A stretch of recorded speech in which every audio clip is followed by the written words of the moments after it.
بسم اللہ الرحمن الرحیم۔ آج ٹیلی ویژن کی جانب سے ریحان احمد یوسفی آپ کو خوش آمدید کہتا ہے۔ ناظرین، ممتاز ریسرچ اسکالر جاوید احمد غامدی کے ساتھ ہم نے خصوصی نشست کا اہتمام کیا ہے جس میں وہ حدیث و سنت پر تفصیل کے ساتھ گفتگو کریں گے۔ آئیے دیکھتے ہیں کہ وہ اس نشست میں کیا کہتے ہیں۔ اعوذ باللہ من الشیطان الرجیم، بسم اللہ الرحمن الرحیم۔ خواتین و حضرات، ہمارے ہاں عام طور پر تو یہ خیال کیا جاتا ہے کہ اسلام اس دین کا نام ہے جو محمد الرسول اللہ صلی اللہ علیہ وسلم نے دنیا میں پیش فرمایا، لیکن قرآن مجید اس کے بالکل برخلاف ہم کو یہ بتاتا ہے کہ اسلام اس دین کا نام ہے جو آدم علیہ السلام کو دیا گیا۔ تمام انبیاء علیہ السلام اسی دین کو لے کر آئے اور تمام نبیوں نے اسی دین کی ہدایت لوگوں تک پہنچانے کی کوشش کی۔ اللہ کا دین کبھی اس سے مختلف نہیں رہا۔ چنانچہ قرآن مجید نے یہ بات وضاحت کے ساتھ بیان کر دی ہے کہ ان الدین عند اللہ الاسلام، اللہ کے نزدیک دین ہمیشہ سے اسلام ہی رہا ہے، اور یہ بات بھی بتا دی ہے کہ قیامت میں اللہ تعالیٰ اس کے سوا کسی اور دین کو قبول نہیں کریں گے۔ یہ بات چونکہ قرآن مجید کے نزدیک اس کی دعوت کی بنیاد کی حیثیت رکھتی ہے، اور وہ تمام انسانوں کو اور تمام مذاہب کے ماننے والوں کو اسی بات کی دعوت دیتا ہے کہ وہ اس دین کے پیروکار بن جائیں جو سب نبیوں کا دین ہے، اور پھر یہ اعلان کرتا ہے کہ اس دین کے ماننے والوں کا کلمہ جامعہ یہ ہے کہ لا نفرق بین احد من رسلہ، ہم اللہ کے پیغمبروں میں سے کسی میں کوئی تفریق نہیں کرتے، سب کو یکساں مانتے ہیں، سب کے لیے عزت کے جذبات رکھتے ہیں، سب کو خدا کا پیغمبر سمجھتے ہیں، اور سب کی ہدایت میں نور اور رہنمائی پاتے ہیں۔ قرآن مجید کے اس اعلان کے بعد جو دوسری چیز قرآن سے واضح ہوتی ہے وہ یہ ہے کہ اللہ تعالیٰ نے جب اس دین کی ہدایت ان نبیوں کو دینا شروع کی، جو کچھ اللہ تعالیٰ نے انسانوں کو دیا اس کا ایک حصہ ایمان و اخلاق سے متعلق تھا، اس میں کبھی کوئی تبدیلی نہیں آئی۔ یعنی یہ بات کہ انسان کو کچھ حقائق کا اقرار کرنا ہے، مثال کے طور پر یہ کہ اس دنیا کا ایک خالق ہے، مثال کے طور پر یہ کہ اس خالق نے یہ دنیا امتحان کے لیے بنائی ہے، یہ کہ سب انسانوں کو ایک دن اس کے حضور میں جواب دہ ہونا ہے، یہ کہ اس نے انسانوں کی رہنمائی کے لیے نبیوں کا سلسلہ جاری کیا ہے، یہ کہ اس نے ان نبیوں کو کتابیں بھی دی ہیں، صحائف بھی دیے ہیں، تاکہ ان کے ذریعے سے وہ انسانوں کے مابین اختلافات کا فیصلہ کریں، اور یہ کہ اللہ تعالیٰ کی یہ کتابیں اللہ کے فرشتے لے کر آتے رہے ہیں۔ ان حقائق کو سب نبیوں نے ماننے کی دعوت دی ہے۔ اسی طریقے سے وہ چیزیں جن کا تعلق انسانی اخلاق کے تزکیے سے یا انسانی اخلاق کی اصلاح سے ہے، ان کو بھی سب نبیوں نے یکساں طور پر ماننے کی دعوت دی ہے۔ قرآن کہتا ہے کہ دین کے اس حصے میں کبھی کوئی تبدیلی نہیں آئی، یہ ہمیشہ ایک ہی طرح رہا ہے، یہ دین کا غیر متبدل حصہ ہے، اور قرآن اپنی اصطلاح میں اس کو الحکمہ سے تعبیر کرتا ہے۔ دین کا دوسرا حصہ وہ ہے جس کا تعلق قانون سے ہے۔ ہمارے ہاں لفظ قانون استعمال کیا جاتا ہے، قرآن مجید کی اصطلاح میں اس کے لیے بعض جگہوں پر الکتاب کا لفظ استعمال کیا گیا ہے اور بعض جگہوں پر شریعت کا لفظ استعمال کیا گیا ہے۔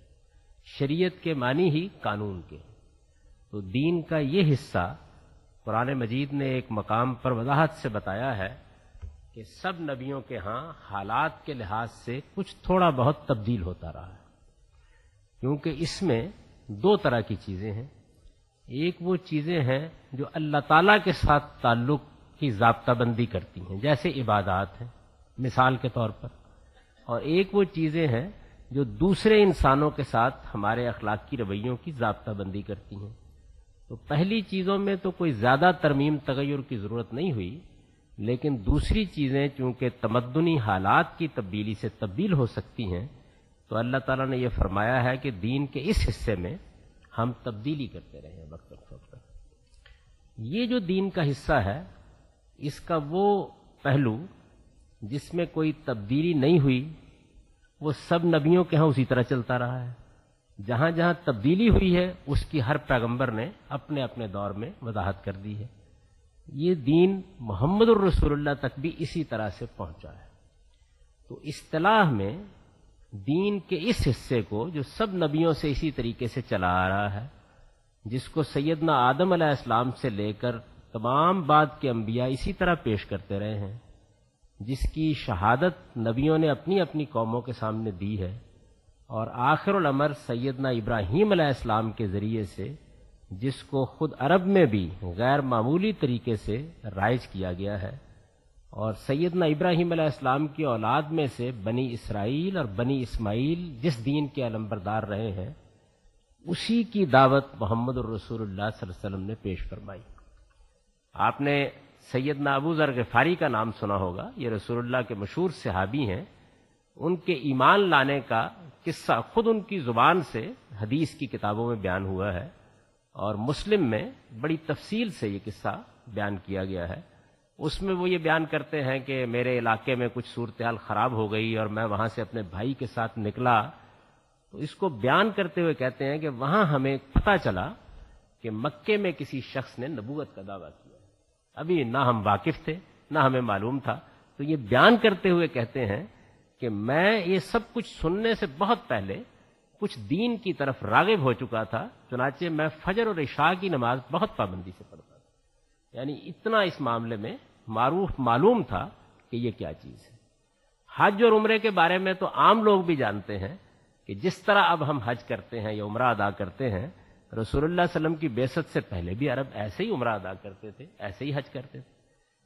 قرآن مجید نے نہ صرف یہ کہ یہ بات واضح کی ہے، بلکہ تاریخ سے بھی ہمیں یہ معلوم ہوتا ہے کہ خود رسول اللہ صلی اللہ علیہ وسلم نے نبوت کے منصب پر فائز ہونے سے پہلے جب حج کیا تو اس حج میں آپ نے کوئی ایسی بدعت کا ارتکاب نہیں کیا جو قریش نے اس میں داخل کر دی.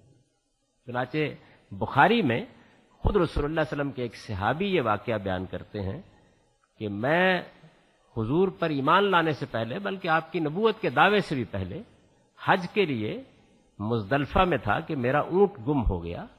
تو میں اپنا اونٹ تلاش کرتا کرتا عرفات میں چلا گیا.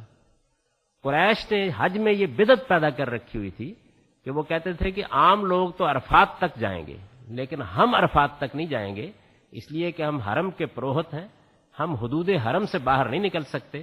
تو یہ مزدلفہ ہی میں ٹھہرے رہتے تھے.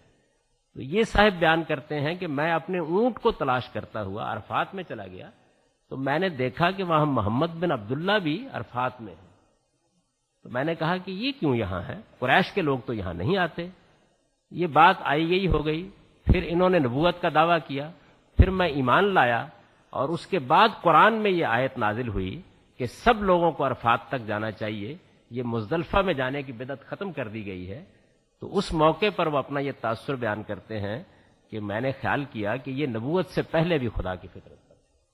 تو اس سے آپ اندازہ کر سکتے ہیں کہ کتنی واقفیت تھی ان تمام چیزوں سے. تو قرآن مجید نے جس طرح وہ چیزیں جن میں کوئی خرابی بھی نہیں تھی، جن کو لوگ مان بھی رہے تھے، جن پر عمل بھی کر رہے تھے، ان کا ذکر ہی نہیں کیا. ان چیزوں کا جب ذکر کیا تو بس اتنا کیا کہ ان پر عمل کرنے کی تاکید کر دی، اور اگر ان میں کوئی غلطی ہو رہی تھی تو اس کی اصلاح کر دی. نماز میں کوئی غلطی تھی اس کی اصلاح کر دی، وضو میں کوئی غلطی ہو رہی تھی اس کی اصلاح کر دی، حج و عمرہ میں غلطیاں ہو رہی تھیں اور وہ 8-10 تھیں ان کی اصلاح کر دی. چنانچہ اب قرآن میں جب ان چیزوں کو پڑھتے ہیں تو ایک عام آدمی کے ذہن میں جب وہ اس پوری تاریخ سے واقف نہیں ہوتا تو یہ سوال پیدا ہوتا ہے کہ نماز اتنی اہم چیز ہے، زکوٰۃ اتنی اہم چیز ہے، یہ فرض کیے گئے ہیں، لیکن ان کا کوئی تفصیلی ذکر قرآن میں کیوں نہیں ہے؟ تو اس کی وجہ یہ ہے کہ قرآن مجید میں اس کا ذکر ہو ہی نہیں سکتا تھا. لوگ ان سے بہت اچھی طرح واقف تھے. یہ بالکل ایسے ہی ہے جیسے اب اگر اللہ کی کوئی کتاب آئے تو وہ ہمیں یہ تو بتائے گی کہ تم نماز میں یہ غلطی کر رہے ہو، اس کی اصلاح کرو. اسے نماز کا طریقہ بتانے کی ضرورت نہیں ہے، مسلمان اس سے واقف ہے. تو جس طرح اب واقف ہیں بالکل اسی طرح اس وقت بھی اس سے پوری طرح لوگ واقف تھے. یعنی جو دنیا کے امور ہیں ان سے متعلق پیغمبر کسی چیز کا نہ پابند کرتے ہیں، نہ اس معاملے میں کوئی نمونہ پیش کرتے ہیں. وہ دین کے معاملے میں انسانوں کو ہدایت دیتے ہیں. تو سنت سے متعلق سب سے پہلی چیز یہ ہے اس نوعیت کی چیزیں جو عوام عام طور پر کہہ دیتے ہیں یہ کوئی سنت نہیں ہوتی. سنت کے لیے پہلی چیز یہی ہے کہ وہ کوئی دینی معاملہ ہونا چاہیے، دین سے متعلق کوئی چیز ہونی چاہیے. دوسری چیز یہ ہے کہ سنت کا تعلق ہماری عملی زندگی سے ہے. سنت کا لفظ کہ اس طرح کے مفہوم کے لیے نہیں بولا جاتا کہ جس میں ایمان، عقیدہ اور یہ چیزیں ہوں. ایمان اور عقائد کے لیے یہ لفظ ہی موضوع نہیں ہے، یہ عملی زندگی کی چیزیں ہوتی ہیں. مثلا نماز پڑھنا، مثلا روزہ رکھنا، مثال کے طور پر ختنہ کرانا، مثال کے طور پر نکاح کرنا. تو یہ عملی نوعیت کی چیزیں ہیں جن کے لیے سنت کا لفظ علم کی دنیا میں بولا جاتا ہے، عقائد کے لیے نہیں بولا جاتا. مثلا اللہ کو ماننا سنت ہے یہ نہیں کہا جائے گا، فرشتوں پر ایمان لانا سنت ہے یہ نہیں کہا جائے گا. ایمان کے لیے، عقیدے کے لیے یہ الفاظ نہیں بولے جاتے. ان کا تعلق عملی زندگی کے معاملات سے. تیسری چیز جو اس میں ملحوظ رکھنے کی ہے وہ یہ ہے کہ بہت سی چیزیں ہیں جو سنت میں بھی بیان ہوئی ہیں، اور جیسے میں نے عرض کیا قرآن نے بھی ان کا ذکر کر دیا ہے. تو قرآن مجید کے اندر بھی وہ بات بیان ہو گئی ہوتی ہے اور سنت کی حیثیت سے مسلمانوں کے اجماع سے بھی منتقل ہو رہی ہوتی ہے. اب یہ سوال پیدا ہوتا ہے کہ جب یہ چیز دو جگہ ہے تو پھر کیا ہم اس کو قرآن کا حکم کہیں گے یا سنت کہیں گے؟ مثال کے طور پر نماز جس طرح کہ میں نے عرض کیا یہ مسلمانوں کے اجماع سے منتقل ہو رہی ہے، حج منتقل ہو رہا ہے، لیکن حج کا حکم قرآن میں بھی بیان ہو گیا ہے، قرآن میں بھی اس کا ذکر آ گیا ہے. تو اب کیا کہا جائے گا؟ تو اس میں جو اصول قائم کیا ہے علماء نے، اور بڑا صحیح اصول قائم کیا ہے، وہ یہ ہے کہ اگر اس چیز کی ابتدا سنت سے ہوئی ہے اور قرآن میں اس کا ذکر آیا ہے تو تب اسے سنت کہا جائے گا. اگر اس کی ابتدا قرآن سے ہوئی ہے اور بعد میں حضور نے بھی اس پر عمل کیا ہے تو پھر اسے قرآنی کا حکم کہا جائے گا، پھر اس کو سنت نہیں کہا جائے گا. مثال سے ایک بات کو سمجھ لیجئے. جیسے میں نے عرض کیا کہ نماز پہلے سے چلی آ رہی ہے، روزہ پہلے سے چلا آ رہا ہے، حج پہلے سے چلا آ رہا ہے، تو اگرچہ ان کا ذکر قرآن میں ہوا ہے لیکن ان کو ہم سنت ہی کی کیٹیگری میں رکھیں گے. اور مثال کے طور پر سزائیں دینے کا ذکر قرآن میں ہوا ہے. قرآن مجید نے 5 جرائم کی سزائیں بیان کی ہیں اور یہ کہا ہے کہ اگر کہیں کوئی حکومت مسلمانوں کی قائم ہو تو ان 5 جرائم میں وہ یہ سزائیں دیں گے مجرموں کو. ظاہر ہے کہ اس پر رسول اللہ نے عمل کیا ہے، آپ نے اپنے زمانے میں وہ سزائیں دی ہیں، تو اس لحاظ سے رسول اللہ کے اس عمل کی وجہ سے یہ حضور سے بھی متعلق ہو گئی ہیں اور قرآن میں بھی حکم ہے. لیکن چونکہ ان کا حکم پہلے قرآن میں آیا اور اللہ کے پیغمبر نے قرآن میں اس حکم کو پانے کے بعد اس پر عمل کیا ہے تو ان کو سنت نہیں کہا جاتا، ان کو قرآنی کا حکم کہا جاتا ہے. یہ تیسرا اصول ہے جو اس معاملے میں ملحوظ رکھنا چاہیے. چوتھی چیز یہ ہے کہ مثال کے طور پر ایک چیز رسول اللہ صلی اللہ علیہ وسلم کی سنت سے ہم کو معلوم ہو گئی، جیسے نماز پڑھنا ہے. یہ معلوم ہو گیا کہ 5 وقت پڑھنی ہے، یہ معلوم ہو گیا کہ جمعے کی بھی ایک نماز ہے، یہ پتہ چل گیا کہ جنازے کی بھی ایک نماز ہے، یہ معلوم ہو گیا کہ عیدین کی بھی ایک نماز ہے. اب جب یہ معلوم ہو گیا تو اس کے ساتھ ہی یہ بات بھی معلوم ہو گئی کہ یہ جو نماز ہے یہ جس آدمی کا جی چاہے 5 نمازوں کے علاوہ نفل کے طور پر بھی پڑھ سکتا ہے. یہ بات معلوم ہو گئی. اب ظاہر ہے کہ یہ نفل جب رسول اللہ صلی اللہ علیہ وسلم یہ کہیں گے کہ آپ پڑھ سکتے ہیں تو خود بھی تو پڑھیں گے نا، اور بار بار پڑھیں گے، ممکن ہے 10 مرتبہ پڑھیں. تو رسول اللہ صلی اللہ علیہ وسلم جب اس کو ایک نفل کے طور پر کام کرتے ہیں، وہی چیز جو سنت ہے، تو بار بار اس کے کرنے کے نتیجے میں آپ بار بار اس کو نئی سنت نہیں بناتے، بلکہ جب ایک بار اس کو سنت قرار دے دیا گیا تو بس اتنا ہی کافی ہوتا ہے. یعنی آگے پھر وہ ایک نفل عبادت ہے جو اللہ کا پیغمبر بھی کر رہا ہے، جو دوسرے انسان بھی کر رہے ہیں. مثلا حج ہے تو رسالت میں آپ صلی اللہ علیہ وسلم نے اگر 2 مرتبہ حج کیا ہے تو ہم یہ نہیں کہیں گے کہ 2 مرتبہ حج کرنا سنت ہو گیا ہے. حج تو حضور نے دے دیا ہم کو اور انبیاء کی سنت کے طور پر دے دیا. اب آپ 10 مرتبہ بھی کریں تو ان میں سے فرض ادا ہو گیا. اب یہ نفل حج ہے، یہ ہمیں معلوم ہو گیا تاریخی طور پر کہ حضور نے نفل حج بھی کیا ہے، لیکن اس کو ہر دفعہ ایک نئی سنت کے طور پر پیش نہیں کیا جائے. 5واں اصول جو اس میں ملحوظ رکھنا چاہیے وہ یہ ہے، اور جس کو اہل علم ملحوظ رکھتے رہے ہیں، کہ بہت سی چیزیں ایسی ہیں کہ جن چیزوں کو اللہ تعالیٰ نے انسان کی فطرت میں ازل سے ڈالا ہوا ہے. جیسے سچ بولنا ایک اچھی بات ہے، جھوٹ بولنا ایک بری بات ہے، دیانتداری ایک اچھی بات ہے، بددیانتی اور خیانت ایک بری بات ہے. اب ظاہر ہے کہ یہ ازل سے ایسے ہی چلی آ رہی ہیں، انسان کی فطرت کے اندر موجود ہیں. سارے انسان اس کی شہادت دیتے ہیں، نبی بھی تو اس کی تاکید کریں گے، کتابوں میں بھی تو اس کا ذکر آئے گا، رسول اللہ بھی تو یہ فرمائیں گے، قرآن بھی اس کو بیان کر دے گا، لیکن ان میں سے نہ کسی کو قرآن کا حکم کہا جائے گا، نہ کسی کو سنت کہا جائے گا، اس لیے کہ یہ تو اصل میں اللہ تعالیٰ کی بیان کردہ فطرت ہے، اس کا ذکر ہو رہا ہے قرآن میں، اس کا ذکر ہو رہا ہے رسالت میں آپ صلی اللہ علیہ وسلم کی زبان سے، تو ایسی چیزوں کو ہمیشہ اسی حیثیت سے پیش کیا جاتا ہے کہ یہ تو انسانی فطرت کے احکام ہیں۔ عیسائی بھی اس کو مانتے ہیں کہ جھوٹ بولنا بری بات ہے، نصرانی بھی اس کو مانتے ہیں، یہودی بھی اس کو مانتے ہیں، ہندو بھی اس کو مانتے ہیں، یہ انسانیت کی مشترک میراث ہے، اس کے بارے میں کوئی خاص لیبل دینی لحاظ سے لگانے کی ضرورت نہیں ہے۔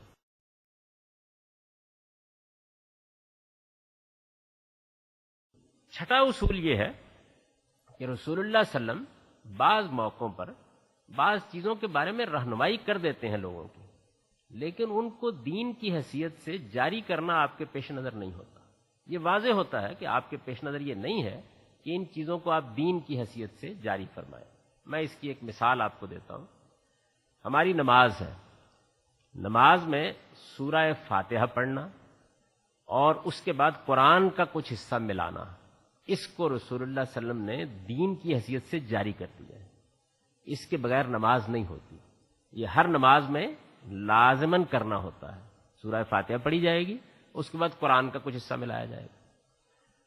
ایک مرتبہ ایسا ہوا کہ کسی شخص نے ذرا غور سے رسول اللہ صلی اللہ علیہ وسلم کو نماز پڑھتے بار بار دیکھا تو یہ پوچھا کہ میں نے یہ دیکھا ہے کہ آپ سورہ فاتحہ کی تلاوت کرنے سے پہلے جب نماز پڑھاتے ہیں تو پہلی رکعت میں کچھ دیر خاموش کھڑے رہتے ہیں، آپ کیا کرتے ہیں؟ تو آپ نے فرمایا کہ میں ایک دعا کرتا ہوں۔ کسی دوسرے شخص نے کسی دوسرے موقع پر پوچھا تو آپ نے ایک دوسری دعا بیان کر دی کہ میں یہ دعا کرتا ہوں۔ ایک تیسرے موقع پر کسی شخص نے پوچھا تو آپ نے ایک تیسری دعا بیان کر دی کہ میں یہ کرتا ہوں۔ تو اس سارے عمل سے یہ خود واضح ہو گیا کہ رسول اللہ صلی اللہ علیہ وسلم اس کو جاری کرنے کا کوئی ارادہ نہیں ہے، اس کو نماز کا لازمی حصہ بنانا یہ آپ کے پیش نظر ہی نہیں ہے۔ تو ایسی چیزوں کو بھی سنت نہیں کہا جاتا، بلکہ یہ دیکھا جاتا ہے کہ ہمارے جلیل القدر پیغمبر کا یہ عمل ہے۔ اب یہ اصول اگر واضح ہیں تو اس کے بعد اگلا سوال یہ پیدا ہوتا ہے کہ پھر کیا بالکل متعین طریقے پر ان اصولوں کی روشنی میں یہ بتایا جا سکتا ہے کہ سنن کیا ہے، یعنی وہ کیا چیزیں ہیں؟ جیسے قرآن اگر کوئی آدمی کہتا ہے کہ مجھے بتائیے تو آپ ہاتھ میں پکڑا دیتے ہیں نا اس کے، تو کیا یہ بتایا جا سکتا ہے؟ تو اس کا جواب یہ ہے کہ بالکل بتایا جا سکتا ہے۔ چنانچہ میں آپ کے سامنے جو سنن ہے، سنت کی جمع ہے سنن، جتنی چیزیں بھی انبیاء علیہم السلام کے دین میں چلی آ رہی تھیں اور رسول اللہ صلی اللہ علیہ وسلم نے بھی ان کو باقی رکھا ہے، قرآن نے بھی ان کو باقی رکھا ہے، اور ان میں کوئی ترمیم تغیر اگر ضروری تھا کر دیا ہے، وہ پوری فہرست آپ کے سامنے پیش کر دیتا ہوں۔ یہ نہایت مختصر ہے، یعنی اس میں کوئی گھبرانے کا مسئلہ نہیں ہے، اور یہ سنن ہے، یعنی یہ سب کی سب کیونکہ قرآن سے پہلے کی ہیں تو اس وجہ سے اگرچہ قرآن میں ان کا ذکر بھی ہوا ہے لیکن یہ سب سنت ہیں، جیسے میں پہلے آپ کو بتا چکا ہوں۔ پہلی چیز نماز ہے۔ نماز میں جو اعمال ہیں اور اذکار ہیں یہ بہت اچھی طرح سمجھ لینا چاہیے کہ وہ کیا ہیں۔ نماز کے اعمال یہ ہیں کہ آپ اس طرح ہاتھ اٹھا کے شروع کرتے ہیں، قیام کرتے ہیں، آپ رکوع میں جاتے ہیں، آپ پھر کھڑے ہوتے ہیں، آپ 2 سجدے کرتے ہیں، آپ 2 رکعتوں کے بعد تھوڑی دیر کے لیے بیٹھتے ہیں، اگر آپ 3 یا 4 رکعتوں پر نماز ختم کرنا چاہتے ہیں تو بیٹھنے کے بعد دائیں بائیں منہ پھیر کر ختم کر دیتے ہیں۔ یہ نماز کے اعمال ہیں۔ نماز کے اذکار کیا ہیں؟ آپ اللہ اکبر شروع کرتے ہیں، آپ رکوع میں جاتے ہوئے اللہ اکبر کہتے ہیں، اٹھتے ہوئے سمع اللہ لمن حمدہ کہتے ہیں، سجدوں میں جاتے آتے ہوئے اللہ اکبر کہتے ہیں، اور جب ختم کرتے ہیں نماز کو تو السلام علیکم ورحمۃ اللہ کہہ کر ختم کرتے ہیں، اور قیام کے دوران میں آپ سورہ فاتحہ پڑھتے ہیں اور اس کے ساتھ قرآن کا کچھ حصہ ملاتے ہیں۔ یہ جتنی نماز میں نے بیان کر دی ہے یہ سنت ہے۔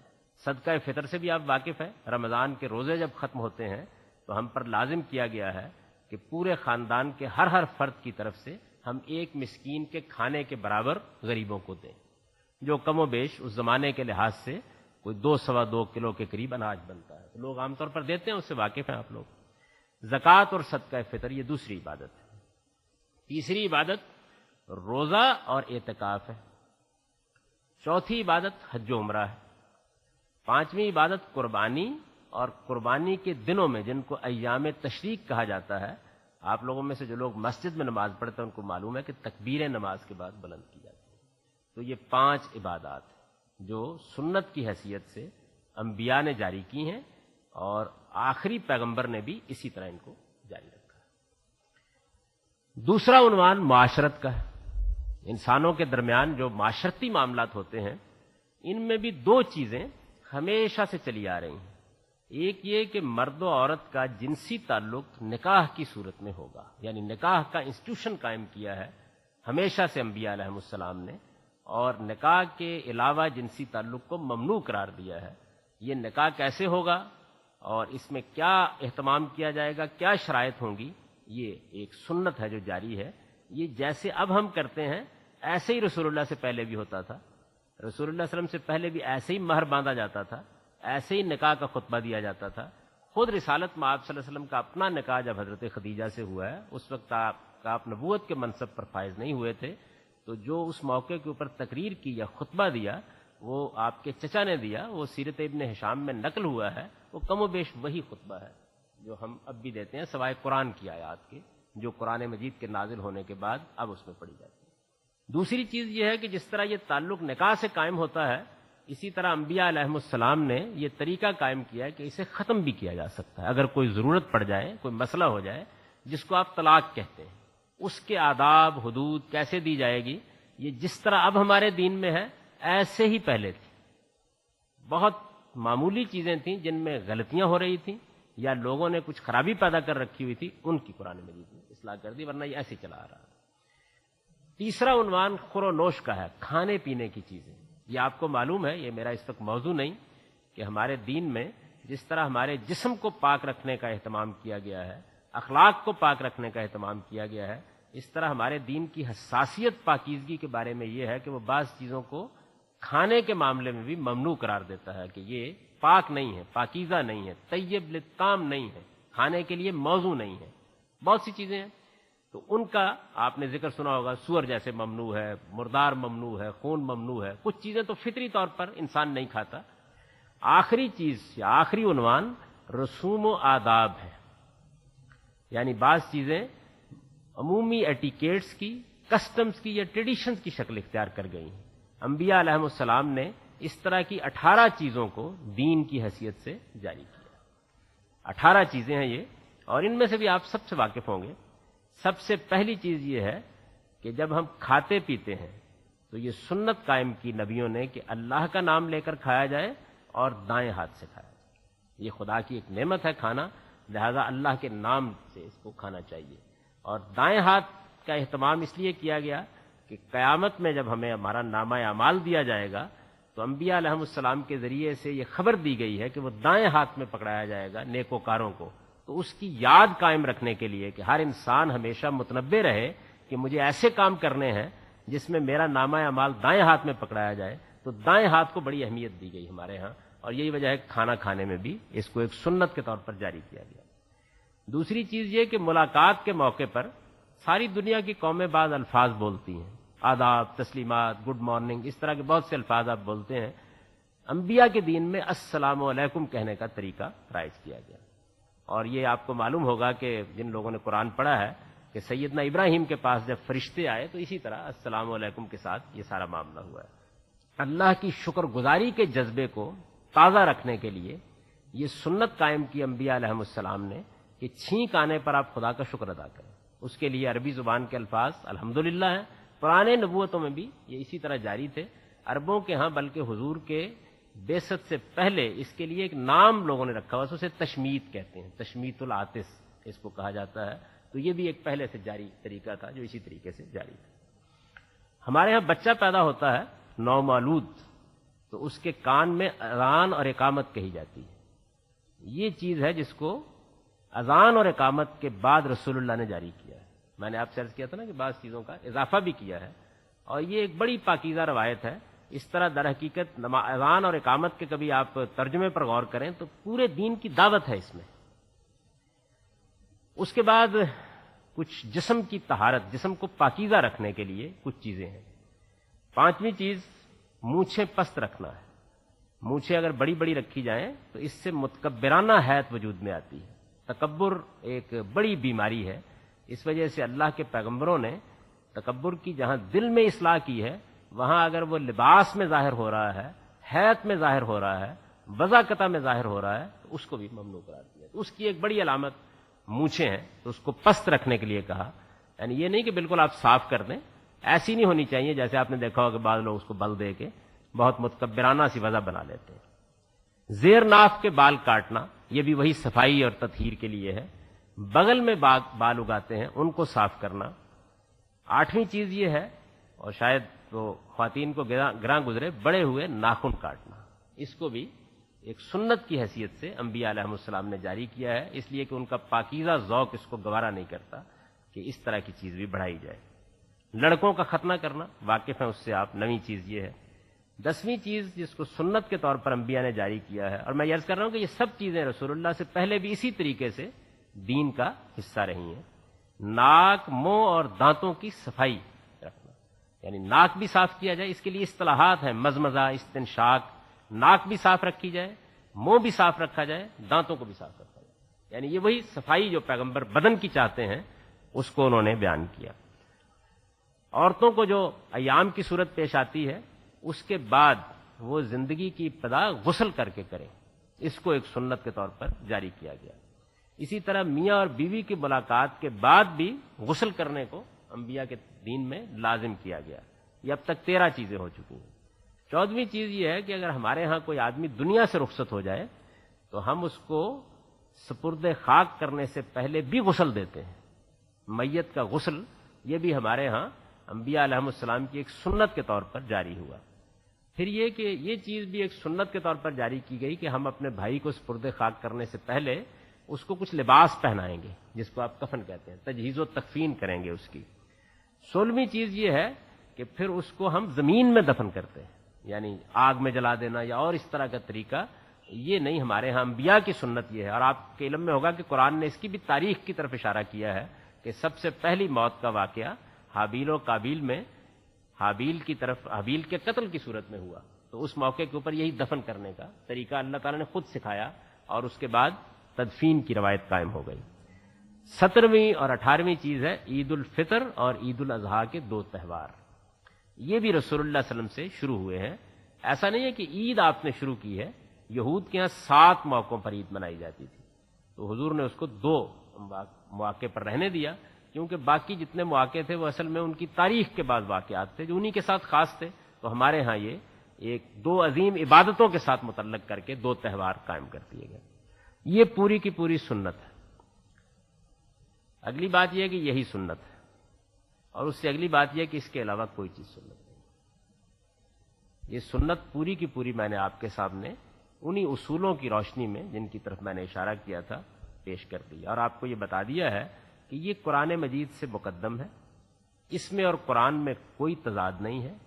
اس میں سے جن چیزوں کا قرآن نے ذکر نہیں کیا، صرف اس لیے نہیں کیا کہ لوگ ان سے پوری طرح واقف تھے، یہ اجمالی بات کہہ کے خاموشی اختیار کر لی کہ دین ابراہیمی کی روایت کی پیروی کرو۔ جن کا ذکر کیا وہ بھی اس لیے کیا کہ ان میں کوئی غلطی ہو رہی تھی، اس کی اصلاح مقصود تھی، یا لوگ عمل نہیں کر رہے تھے تو عمل کرنے کی تاکید یہ پیش نظر تھی۔ قرآن مجید کے اور اس کے مابین بالکل موافقت کا تعلق ہے، یہ قرآن سے مقدم ہے، اس میں کوئی چیز قرآن پر کسی لحاظ سے اثر انداز نہیں ہوتی۔ اب ظاہر ہے کہ اگر سنت سے آپ اس طریقے سے واقف ہو گئے ہیں تو اگلا سوال یہ ہے کہ حدیث کیا چیز ہے، یعنی جس طرح ہمارے ہاں سنت کو عام طور پر بولا جاتا ہے تو بعض اوقات لوگ نہیں جانتے کہ ان دونوں میں فرق کیا ہے۔ سنت تو میں نے نہ صرف یہ کہ آپ کے سامنے اس کے کانٹینٹ کے لحاظ سے پوری بیان کر دیا، بلکہ یہ بھی بتا دیا ہے کہ یہ انبیاء علیہ السلام کا طریقہ ہے، امتوں کے اجماع اور تواتر سے ہمیشہ منتقل ہوا ہے، اب بھی اسی طرح منتقل ہوتا ہے۔ اس کو جاننے کے لیے نہ بخاری کو دیکھنے کی ضرورت ہے، نہ مسلم کو دیکھنے کی ضرورت ہے، یہ مسلمانوں کے اجماع اور تواتر سے ہم کو مل رہا ہے، اور اتنے ہی آتھینٹک طریقے سے ملا ہے جس طرح قرآن ملا ہے، کوئی فرق نہیں۔ یہ بھی عرض کر دوں کہ اس میں ادنا درجے کا بھی کوئی مسلمانوں میں اختلاف نہیں ہے کسی قسم کا۔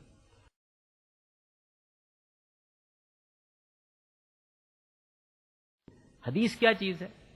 آپ کے اوپر یہ بات واضح ہونی چاہیے کہ رسالت مآب صلی اللہ علیہ وسلم ایک پیغمبر کی حیثیت سے لمبے عرصے تک لوگوں کے درمیان میں رہے، کم و بیش 23 سال یا اس سے کچھ زیادہ مدت آپ نے لوگوں کے درمیان گزاری. ہمارے ہاں عام بڑے لوگ ہوتے ہیں تو لوگ ان کا اٹھنا بیٹھنا، ان کی باتیں، ان کی تصریحات محفوظ کرنے کی کوشش کرتے ہیں. یہ بڑی فطری چیز ہے. چنانچہ رسول اللہ صلی اللہ علیہ وسلم نے کوئی بات کہی کسی موقع پر، ظاہر ہے کہ آپ نے گھر میں کوئی بات کہی، صحابہ سے کوئی بات کہی، جنگ کے موقع پر کوئی بات کہی، دین کے بارے میں کوئی بات کہی، کسی سوال کا جواب دیا، کسی چیز کی وضاحت کی، یا کسی موقع پر آپ نے کوئی اعمال کیے، لوگوں نے ان کو دیکھا. اسی طریقے سے آپ کے سامنے کچھ باتیں ہوئیں اور آپ نے ان کے بارے میں کوئی تردد ظاہر نہیں کیا. یہ آپ کی پوری زندگی یا کسی بھی شخص کی جو پوری زندگی ہوگی وہ اصل میں 3 ہی چیزوں کا مجموعہ ہوگی، یا قول ہوگا، یا فعل ہوگا، یا تقریر و تصویب ہوگی. تو یہ ساری چیزیں حضور سے بھی ایسے ہی ہوئیں. تو لوگوں نے جس طرح کے محبت کا تعلق ہوتا ہے اس کو بیان کرنا شروع کر دیا. ظاہر ہے کہ بعد والے لوگوں کے لیے اس میں بڑی دلچسپی کی بات تھی. بعد والے کیا بلکہ خود حضور کے ہوتے ہوئے ہی بارہا ایسا ہوا کہ کوئی آدمی کسی دور دراز علاقے میں گیا یا کسی موقع کے اوپر کوئی آدمی مدینہ ہی میں موجود نہیں تھا تو اس نے آ کے پوچھا کہ آج حضور نے کیا باتیں کی ہیں، تو لوگوں نے بیان کیا اس کو. یعنی یہ فطری عمل ہے جو رسالت مآب صلی اللہ علیہ وسلم جیسی غیر معمولی شخصیت کے معاملے میں بڑی محبت سے شروع ہو گیا. رسول اللہ صلی اللہ علیہ وسلم کی زندگی میں تو یہ اسی طرح فطری طور پر ہوتا رہا کہ لوگ آپ کی باتیں بیان کرتے رہے، آپ نے کوئی کام کیا اس کو بیان کرتے رہے، اور اس سے کوئی مسئلہ نہیں پیدا ہوا. رسول اللہ صلی اللہ علیہ وسلم کے دنیا سے رخصت ہو جانے کے بعد لوگوں نے اس طرح کی بہت سی باتیں ان لوگوں کے سامنے بیان کرنا شروع کی جنہوں نے آپ کو نہیں دیکھا تھا. ظاہر ہے کہ شوق اس کا، لوگ بیٹھ جاتے تھے، آتے تھے اور یہ کہتے تھے کوئی باتیں سناؤ ہمیں، حضور کی کوئی بات ہم تک پہنچاؤ، آپ کی زندگی کے بارے میں سوالات کرتے تھے. یہ آپ اگر غور کریں گے تو بڑی فطری چیز ہے، ایسا ہی ہونا چاہیے، ہر جگہ ایسا ہی ہوتا ہے. تو یہ معاملہ جب ہونا شروع ہوا ہے تو صحابہ کرام جو حضور کے ساتھی تھے ان میں سے بعض لوگوں نے ایک رویہ اختیار کیا اور بعض نے دوسرا رویہ اختیار کیا. اگر آپ ان میں سے نمائندہ لوگ چنیں تو پہلے رویے کو آپ نمائندگی کے طور پر میں کہہ رہا ہوں، ظاہر بہت سے لوگوں نے یہ اختیار کیا. 2 جلیل القدر ہستیاں ہماری امت کی تاریخ میں ہیں، سیدنا ابو بکر صدیق اور سیدنا عمر. تو یہ اور ان کے علاوہ بعض بزرگوں نے یہ رویہ اختیار کیا کہ ہم بہت کوئی ضروری بات ہوگی اور پورا اطمینان ہوگا تو تب بیان کریں، ورنہ نہیں کریں. انہوں نے یہ محسوس کیا کہ رسول اللہ صلی اللہ علیہ وسلم کی ذات گرامی ایسی ہے کہ اگر بہت سی باتیں لوگوں کے سامنے بیان کرنا شروع کی اور کوئی بے احتیاطی ہو گئی بیان کرنے میں تو وہ نہ ہو کہ کوئی غلط بات آپ کی طرف منسوب ہو جائے. پھر خود رسالت مآب صلی اللہ علیہ وسلم نے یہ بات فرما دی تھی کہ اگر کسی نے میری طرف کسی جھوٹ کی نسبت کر دی تو یہ کبیرہ گناہوں میں سے، اس پر جہنم کی سزا ہو سکتی ہے. تو اس وجہ سے بہت احتیاط کی، ایک احتیاط کا رویہ پیدا ہوا. یہی وجہ ہے کہ ان بزرگوں سے آپ جب حدیث کا مطالعہ کریں تو بہت کم باتیں بیان ہوئی، یعنی زیادہ نہیں. ایک دوسرا رویہ جس کی نمائندگی مثال کے طور پر سیدنا ابو ہریرہ کرتے ہیں، ایک دوسرا رویہ ہے. انہوں نے یہ خیال کیا کہ لوگ پوچھتے ہیں، لوگ جاننا چاہتے ہیں، مجھ کو معلوم ہے یا کوئی بات میں نے سنی ہوئی ہے، میں تو بہت بیان کروں جتنا میں کر سکتا ہوں. یہ بھی بالکل انسانی فطرت کے اندر یہ دونوں رویے موجود ہوتے ہیں، یعنی ایک احتیاط کا رویہ ہے اور ایک بات کو بیان کر دینے کا رویہ ہے. آپ دلچسپ بات دیکھیں کہ سیدنا ابو بکر صدیق اس وقت مسلمان ہوئے ہیں جب ابھی کوئی بھی مسلمان نہیں ہوا، یعنی آپ پہلے 3-4 ایمان لانے والے لوگوں میں سے. رسول اللہ صلی اللہ علیہ وسلم کے شب و روز کے ساتھی. لوگ بیان کرتے ہیں کہ ہم جب بھی حضور کو دیکھتے تھے تو محسوس ہوتا تھا کہ ادھر ابو بکر ہے ادھر عمر ہے. یہ صورتحال ہے. اس کے بعد مدینے میں بھی، جنگوں میں بھی، ہر موقع پر خاندانی تعلق بھی ہے، یعنی بیٹی گھر میں ہے، آنا ہے جانا ہے. حضرت ابو ہریرہ فتح مکہ سے تھوڑی دیر پہلے مسلمان ہوئے، یعنی آپ مدت کا تعین کیجئے، ادھر پورے 23 سال کی رفاقت ہے شب و روز کی، اور ادھر 2-2.5 سال گزرے ہیں. دونوں کی روایتوں میں 1-2 کا نہیں، ہزاروں کا فرق ہے. یعنی وہ ہزاروں کی تعداد میں روایتیں دے گئے ہیں اور یہ جو ہے یہ چند سو جو انہوں نے بیان کی.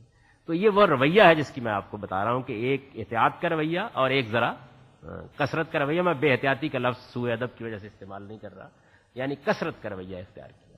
چنانچہ یہ چیزیں بیان ہونی شروع ہو گئی.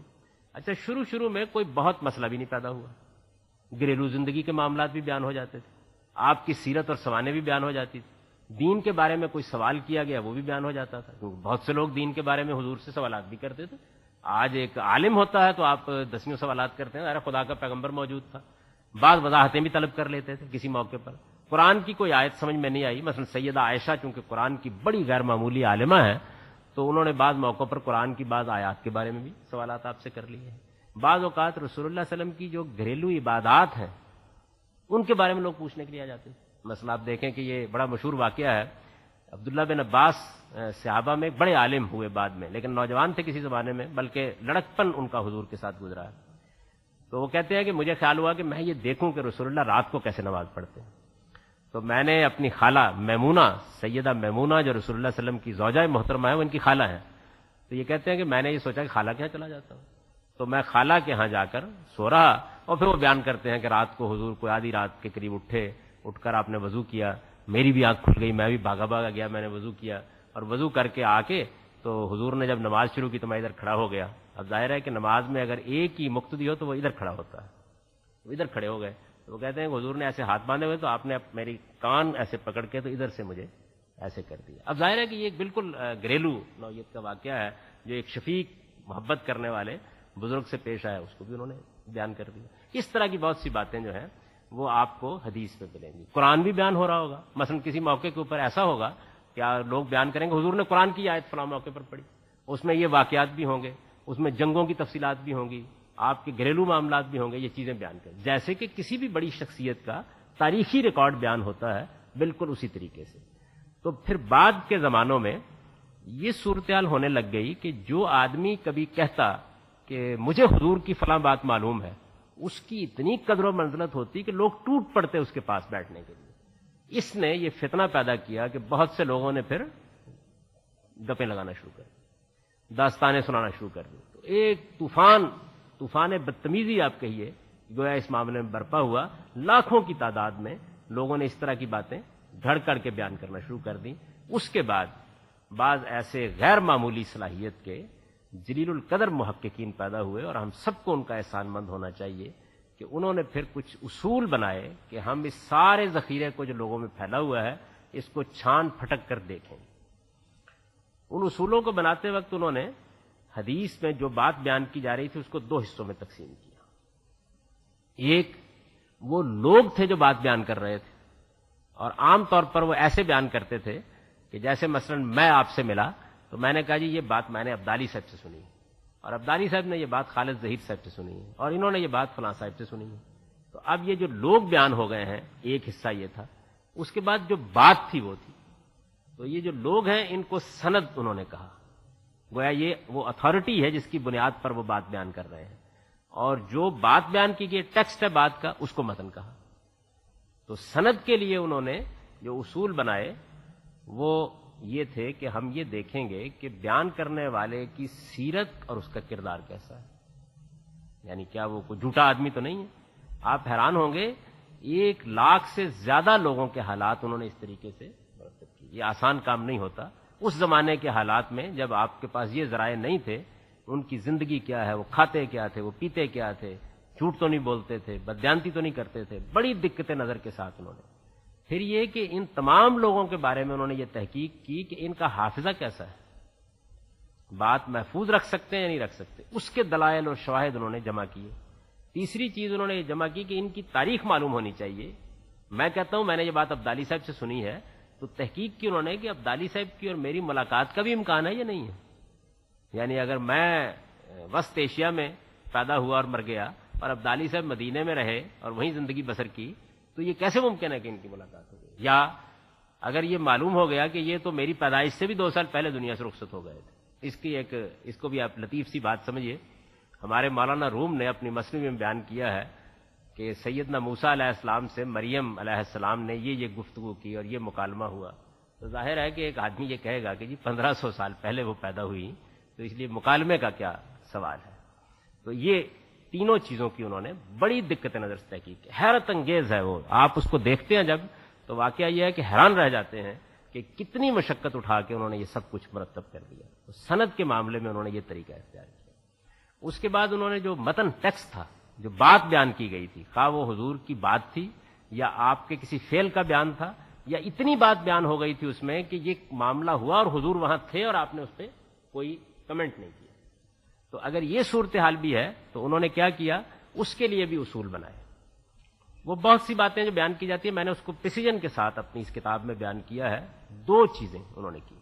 ایک یہ کہ ہم یہ دیکھیں گے کہ اس بات میں کوئی چیز ایسی نہیں ہے جو قرآن اور سنت کے خلاف ہے. پہلی چیز انہوں نے یہ کی کہ اگر قرآن اور سنت تو ہمارے پاس پوری تحقیق سے موجود ہے، اس کے خلاف کوئی بات ہے تو پھر ہم اس کو قبول نہیں کریں گے. دوسرا اصول انہوں نے یہ قائم کیا کہ اگر ٹیکسٹ میں جو بات بیان ہوئی ہے، متن میں جو بات بیان ہوئی ہے، اس میں کوئی چیز علم اور عقل کے مسلمات کے خلاف ہے. علم کے بھی مسلمات ہوتے ہیں اور عقل کے بھی مسلمات ہوتے ہیں. تو علم اور عقل کے مسلمات کی اگر کوئی بات، مسلمات کا مطلب ہے وہ باتیں جو ہر شخص کہتا ہے کہ یہ علم اور عقل کا تقاضا ہے، ان کے خلاف کوئی بات ہے تو پھر ہم اس کو قبول نہیں کریں گے. تو سند کے معیار کا بھی انہوں نے ان تمام لاکھوں روایات پہ اطلاق کیا، اور اس معیار کا بھی انہوں نے ان لاکھوں روایات پہ اطلاق کیا. ظاہر ہے کہ یہ اطلاق کرنے والے کسی جگہ بیٹھ کر کوئی کانفرنس نہیں کر رہے تھے، اپنے اپنے طریقے پر یہ کام کر رہے تھے. تو اپنے اپنے طریقے پر جب انسان کام کرتے ہیں تو ان کی فائنڈنگز میں، ان کی تحقیق کے نتائج میں اختلاف بھی ہو جاتا ہے. چنانچہ انہوں نے اپنی اپنی کتابیں مرتب کر دیں، جیسے بخاری نے اپنی کتاب مرتب کر دی، مسلم نے اپنی کتاب مرتب کر دی، امام مالک نے اپنی کتاب مرتب کر دی. یہ وہ لوگ ہیں کہ جنہوں نے یہ کتابیں مرتب کر کے ہمیں رسول اللہ صلی اللہ علیہ وسلم کی زندگی کے پاکیزہ ریکارڈ سے آشنا کیا، اور اس طرح اس مسلمان امت کے اوپر بے پناہ احسان کیا. قرآن اور سنت، دین صرف ان دو کا نام ہے. قرآن اور سنت میں سارا دین محصور ہے. اگر یہ تمام روایتیں نہ ہوں تو دین میں ایک تنکے کا کوئی فرق نہیں واقع ہوتا. اسی طریقے سے رسالت مآب صلی اللہ علیہ وسلم کی فقہ اس میں بیان ہوئی ہے. فقہ کا کیا مطلب ہوتا ہے؟ فقہ کا مطلب یہ ہوتا ہے کہ ایک بات دین میں آپ کو بتائی گئی ہے. مثال کے طور پر ہم نے آپ کو نماز پڑھنے کا طریقہ بتا دیا. آپ تشریف لاتے ہیں اور آپ پوچھتے ہیں جی میں آج نماز پڑھ رہا تھا تو میرے پاؤں میں ذرا تکلیف ہوئی تو میں نے پاؤں سجدہ کرتے وقت آگے کو نکال لیا. بتائیے کہ کوئی خرابی تو نہیں ہوئی نماز میں؟ اس سوال کا جو جواب دیا جائے گا یہ فقہ ہے. تو اس طرح کے بہت سے سوالات ظاہر ہے رسول اللہ صلی اللہ علیہ وسلم سے بھی کیے گئے دین کے معاملے میں. تو فقہ النبی بھی ان میں بیان ہوئی ہے. اور پھر حضور کی پاکیزہ سیرت جو خود دین کا ایک بے مثل نمونہ ہے، اور جس کو قرآن نے یہ خراج تحسین پیش کیا ہے کہ تمہارے لیے پیغمبر کی زندگی بہترین نمونہ ہے، اور یہ کہا ہے کہ انک علی خلق نظیم، آپ اخلاق عالیہ کا بہترین نمونہ ہے. یہ سب ہمیں حدیث سے ملتا ہے. تو حدیث کے بارے میں افراط اور تفریط کے رویے پیدا ہو گئے. ایک رویہ تو یہ پیدا ہو گیا کہ بعض لوگوں نے یہ خیال کیا کہ سنت اور حدیث ایک چیز ہے، یا انہوں نے یہ خیال کیا کہ حدیث میں بھی دین میں اضافے ہوتے ہیں، یا دین میں اگر 20 باتیں ہیں جو ہمیں بتائی گئی ہیں تو ان میں سے 10 قرآن میں بیان ہوئی ہیں اور کوئی 10 حدیث میں بیان ہوئی ہیں. ایسی کوئی بات نہیں ہے. سارا دین قرآن و سنت میں ہے. حدیث میں اس دین کے بارے میں کوئی وضاحت ہوتی ہے، کسی سوال کا جواب ہوتا ہے یا کوئی تفصیل بیان ہو جاتی ہے، بس یہی کچھ ہوتا ہے. اور دوسرا رویہ یہ اختیار کیا گیا کہ بعض لوگوں نے جب اس بات کو دیکھا کہ یہ تو ایسی روایتیں ہیں جو لوگوں نے بیان کی ہیں، کوئی ایک آدمی بیان کرتا ہے، 2 بیان کرتے ہیں، بہت لوگوں نے گھڑ دی تھیں، بعض چیزیں بھی ان کی سمجھ میں نہیں آئیں، کوئی 2-4 پر اعتراضات بھی ہو گئے، تو انہوں نے کہا اس سارے ذخیرے کو دریا برد کر دو. تو یہ دونوں رویے افراط اور تفریط کے رویے ہیں. صحیح رویہ یہ ہے کہ دین قرآن و سنت کا نام ہے، یہ بالکل محفوظ ہے، ادنا اختلاف کے بغیر ہم کو ملا ہے، اس کے بارے میں کوئی اختلاف کی گنجائش نہیں ہے. اور یہ روایتیں جن کو حدیث کہا جاتا ہے یہ ہمارے پیغمبر کی زندگی کا تاریخی ریکارڈ ہے، اور اس لحاظ سے ہمارے لیے روشنی ہے، بصیرت ہے، رہنمائی ہے، اور اس سے ہم وہ چیز پاتے ہیں جس کو پیغمبر کی بصیرت کہتے ہیں، جس طریقے سے وہ دین پر غور کرتے ہیں. اور یوں یہ ہمارے لیے، ہمارے علم کے لیے، ہمارے فقہا کے لیے، ہماری بصیرت رکھنے والے لوگوں کے لیے اتنا بڑا نمونہ بن جاتی ہیں. بلکہ اگر مجھے کہنے کی اجازت دیجیے تو میں عرض کروں گا کہ ہم حوصلہ نہ کر سکتے دین کے بارے میں گفتگو کرنے کا اگر حدیثوں کے ذریعے سے ہم کو یہ بتایا نہ گیا ہوتا کہ دین پر گفتگو کیسے کی جاتی ہے. پیغمبر صلی اللہ علیہ وسلم نے اس طرح سے ہماری رہنمائی فرمائی ہے. تو قرآن سے متعلق اس سے پہلے کچھ نشستوں میں نے اپنا نقطہ نظر بیان کیا تھا. سنت اور حدیث کے بارے میں اس نشست میں اپنا نقطہ نظر بیان کر دیا ہے. ضروری باتیں ظاہر ہے کہ ایک مختصر نشست میں بیان ہو سکتی ہیں. میں یہ سمجھتا ہوں کہ اس سے متعلق بہت سے سوالات پیدا ہو سکتے ہیں. بہت سے سوالات ایسے ہیں جن پر میں اس میں خود بھی محسوس کرتا ہوں کہ گفتگو کا موقع نہیں ملا. تاہم مختصر طریقے پر جو کچھ میں اس کے بارے میں اپنی تحقیق کے لحاظ سے عرض کر سکتا تھا وہ میں نے آپ کی خدمت میں عرض کر دیا ہے. اس میں اگر کوئی بات اچھی ہو تو دعا کیجئے کہ اللہ تعالیٰ اس کو قبول کرے، اور کوئی غلطی ہو تو دعا کیجئے کہ اللہ تعالیٰ اس کی اصلاح کر دے. اقول قولی ھذا واستغفر اللہ لی ولکم. ناظرین، آج کی گفتگو آپ نے سماعت فرمائی. ہمیں امید یہ ہے کہ بہت سے اشکالات دور ہوئے ہوں گے، بہت سے سوالات کا آپ کو جواب ملا ہوگا. اپنے